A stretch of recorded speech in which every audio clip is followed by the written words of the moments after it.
Undercity breathes like a great corpse. Its spiraled halls exhale fumes of sulfur and whispers.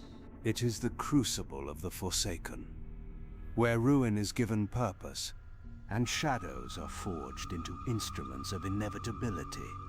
It was here, beneath arches of bone and rope-bridged chasms, that the scroll found me. Black seal, no flourish, no herald.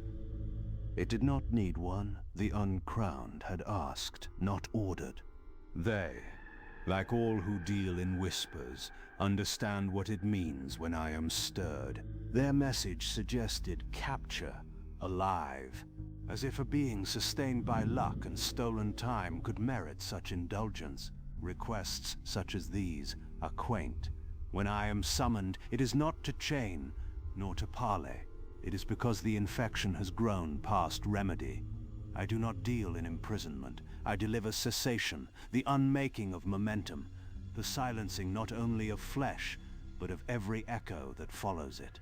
Renzik, the Shiv, a gutter-born parasite, trafficking in our secrets, bleeding the Deathstalker's veins for Stormwind's spies, a creature who mistakes agility for sanctuary, and shadows for allies. He forgets, shadows are not kind, they are a maw, and tonight, they close around him.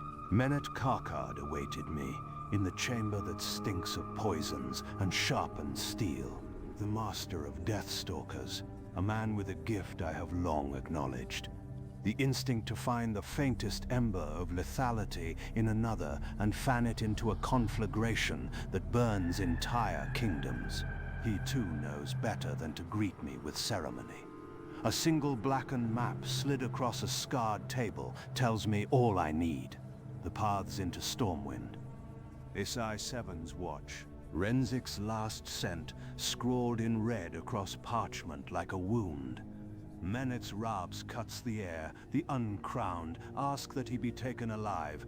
They already know Menet. The instant his name reached my hand, his fate was sealed. To imagine death itself could be delayed by parchment and plea is a poetry. Even the living no longer believe. I ascend from the depths, the spiral halls giving way to the night. The rain of Tirisfal greets me, heavy, unrelenting, as Brill emerges from the fog like a lantern of defiance. Its streets glisten under green firelight. The Forsaken move with quiet purpose as I pass. They do not speak, but their silent nods hold weight. Not fear, not reverence. Recognition. The title I bear, the Mercyreaver, is not mine to wield. It was carved into me by the Dark Lady herself, not as a name, but as sanction.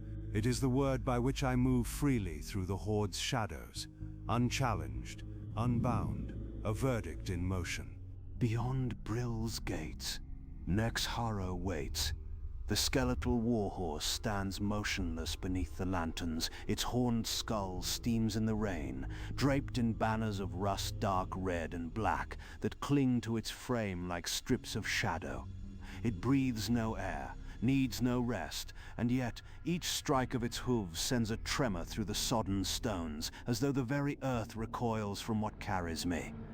Its lantern-lit eyes burn steady, twin beacons for those about to be erased. Stormwind will not hear me coming. Its walls will not feel me pass. Shadows seep where the light dares not linger.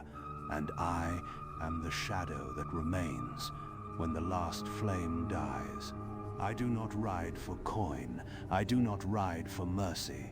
I ride because the Forsaken endure, and because Renzik, the Shiv, has been permitted to exist a moment too long. Now, I am summoned, and when I am summoned, there is no reprieve, only stillness, and the rain that follows his end.